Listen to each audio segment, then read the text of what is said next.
ಎಲ್ಲರಿಗೂ ನಮಸ್ಕಾರ. ಕರ್ನಾಟಕ ಪೊಲೀಸ್ ಇಲಾಖೆಯಲ್ಲಿ ಮುಂಬರುವಂತಹ ನೇಮಕಾತಿಗಳಿಗೆ ಕಾಯ್ತಾ ಇರುವಂತಹ ಅಭ್ಯರ್ಥಿಗಳಿಗೆ ಸಂಬಂಧಿಸಿದಂತೆ ಪೊಲೀಸ್ ಇಲಾಖೆಯಲ್ಲಿ ಖಾಲಿರುವಂತಹ ವಿವಿಧ ಹುದ್ದೆಗಳ ನೇಮಕಾತಿಗೆ ಸಂಬಂಧಿಸಿದಂತೆ ಒಂದು ಇಂಟರ್ನಲ್ ನೋಟಿಸ್ ಬಂದಿದೆ. ನೀವು ಸ್ಕ್ರೀನ್ ಮೇಲೆ ಕಾಣ್ತಾ ಇರೋ ಹಾಗೆ ಇದು ಪೊಲೀಸ್ ಇಲಾಖೆ ಕಡೆಯಿಂದ ಇಂದು ಬಂದಿರುವಂತಹ ಇಂಟರ್ನಲ್ ನೋಟಿಸ್ ಮಾಹಿತಿ ಆಗಿರುತ್ತದೆ. ಈ ನೋಟಿಸ್ ನಲ್ಲಿ ನೇಮಕಾತಿಗೆ ಸಂಬಂಧಿಸಿದಂತೆ ಪ್ರಮುಖ ಮಾಹಿತಿಗಳನ್ನು ನೀಡಿದ್ದಾರೆ. ಜೊತೆಗೆ ಹುದ್ದೆವಾರು ಖಾಲಿರುವಂತಹ ಒಟ್ಟು ಹುದ್ದೆಗಳ ಮಾಹಿತಿಯನ್ನು ಕೂಡ ನೀಡಿದ್ದಾರೆ. ಈ ಎಲ್ಲಾ ವಿಷಯಗಳ ಬಗ್ಗೆ ಈ ವಿಡಿಯೋದಲ್ಲಿ ಮಾಹಿತಿಯನ್ನು ತಿಳಿಸ್ಕೊಡ್ತಾ ಇದ್ದೀನಿ. ವಿಡಿಯೋನ ಪೂರ್ತಿ ನೋಡಿ ಮಾಹಿತಿಯನ್ನು ತಿಳ್ಕೊಳ್ಳಿ. ಮೊದಲನೇದಾಗಿ ಈ ನೋಟಿಸ್ ನಲ್ಲಿ ತಿಳಿಸಿರುವಂತಹ ಪ್ರಮುಖ ಮಾಹಿತಿಯನ್ನು ನೋಡೋದಾದ್ರೆ, ಈಗಾಗಲೇ ಈ ಹಿಂದೆ ಪೊಲೀಸ್ ಇಲಾಖೆಯ ಕಡೆಯಿಂದ ಎಲ್ಲಾ ಘಟಕಗಳಲ್ಲಿ ಖಾಲಿ ಇರುವಂತಹ ಹುದ್ದೆಗಳ ವರ್ಗೀಕರಣದ ಮಾಹಿತಿಯನ್ನು ಕೇಳಲಾಗಿತ್ತು. ಇದೇ ವಿಷಯಕ್ಕೆ ಸಂಬಂಧಿಸಿದಂತೆ ಈಗ ರೀಸೆಂಟ್ಲಿ ನೇಮಕಾತಿ ಮೀಸಲಾತಿ ಅಡಿಯಲ್ಲಿ ಆಗಿರುವಂತಹ ಬದಲಾವಣೆಗಳಿಂದ ಮರು ಹುದ್ದೆಗಳ ವರ್ಗೀಕರಣದ ಮಾಹಿತಿಯನ್ನು ಕೇಳಲಾಗಿದೆ. ಈಗ ಮೀಸಲಾತಿ ಅಡಿಯಲ್ಲಿ ಘಟಕವಾರು ಹುದ್ದೆಗಳ ವರ್ಗೀಕರಣ ಮಾಡಿರುವಂತಹ ಮಾಹಿತಿಯನ್ನ ನೇಮಕಾತಿ ವಿಭಾಗಕ್ಕೆ ಎಲ್ಲಾ ಘಟಕಗಳಿಂದ ಮಾಹಿತಿಯನ್ನು ಕಳಿಸಿಕೊಡುವಂತೆ ತಿಳಿಸಲಾಗಿದೆ.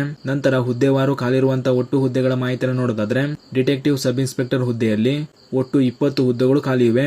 ಇದರಲ್ಲಿ ಕಲ್ಯಾಣ ಕರ್ನಾಟಕ ವೃಂದದಲ್ಲಿ ಒಟ್ಟು 5 ಹುದ್ದೆಗಳು ಖಾಲಿ ಇರ್ತವೆ ಮತ್ತು ಕಲ್ಯಾಣ ಕರ್ನಾಟಕೇತರ ವೃಂದದಲ್ಲಿ ಒಟ್ಟು 15 ಹುದ್ದೆಗಳು ಖಾಲಿ ಇರ್ತವೆ. ನಂತರ ಸಶಸ್ತ್ರ ಪೊಲೀಸ್ ಕಾನ್ಸ್ಟೇಬಲ್ ನೇಮಕಾತಿಯಲ್ಲಿ ಒಟ್ಟು 1650 ಹುದ್ದೆಗಳು ಖಾಲಿ ಇರ್ತವೆ.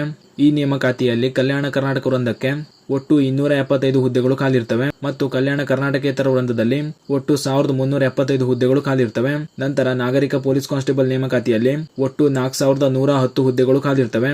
ಇದರಲ್ಲಿ ಕಲ್ಯಾಣ ಕರ್ನಾಟಕ ವೃಂದದಲ್ಲಿ 610 ಹುದ್ದೆಗಳು ಖಾಲಿ ಇರ್ತವೆ ಮತ್ತು ಕಲ್ಯಾಣ ಕರ್ನಾಟಕೇತರ ವೃಂದದಲ್ಲಿ 3500 ಹುದ್ದೆಗಳು ಖಾಲಿ ಇರ್ತವೆ. ನಂತರ ರಿಸರ್ವ್ ಪೊಲೀಸ್ ಕಾನ್ಸ್ಟೇಬಲ್ ಕೆಎಸ್ಆರ್ಪಿ ನೇಮಕಾತಿಯಲ್ಲಿ ಒಟ್ಟು 2032 ಹುದ್ದೆಗಳು ಖಾಲಿ ಇರ್ತವೆ.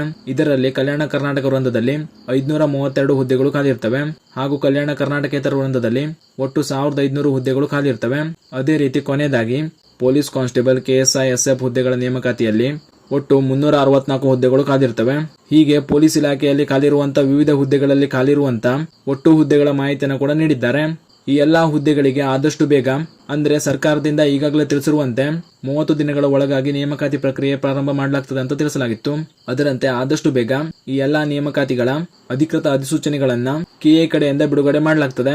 ಆದ್ದರಿಂದ ಈ ಎಲ್ಲಾ ನೇಮಕಾತಿಗಳಿಗೆ ಸಂಬಂಧಿಸಿದಂತೆ ಇದೇ ರೀತಿ ಮುಂಬರುವಂತಹ ಮಾಹಿತಿಗಳಿಗಾಗಿ ನಮ್ಮ ಚಾನೆಲ್ ನ ಸಬ್ಸ್ಕ್ರೈಬ್ ಮಾಡಿಟ್ಕೊಳ್ಳಿ. ಹಾಗೂ ಈ ಮಾಹಿತಿಯನ್ನ ಪೊಲೀಸ್ ಇಲಾಖೆಯ ನೇಮಕಾತಿಗಾಗಿ ಕಾಯ್ತಾ ಇರುವಂತಹ ನಿಮ್ಮ ಸ್ನೇಹಿತರಿಗೂ ಶೇರ್ ಮಾಡಿ, ಅವರು ಕೂಡ ತಿಳಿಸಿ ಅಂತ ಹೇಳ್ತಾ ಈ ವಿಡಿಯೋನ ಇಲ್ಲಿಗೆ ಮುಗಿಸ್ತಾ ಇದ್ದೀನಿ. ಧನ್ಯವಾದಗಳು.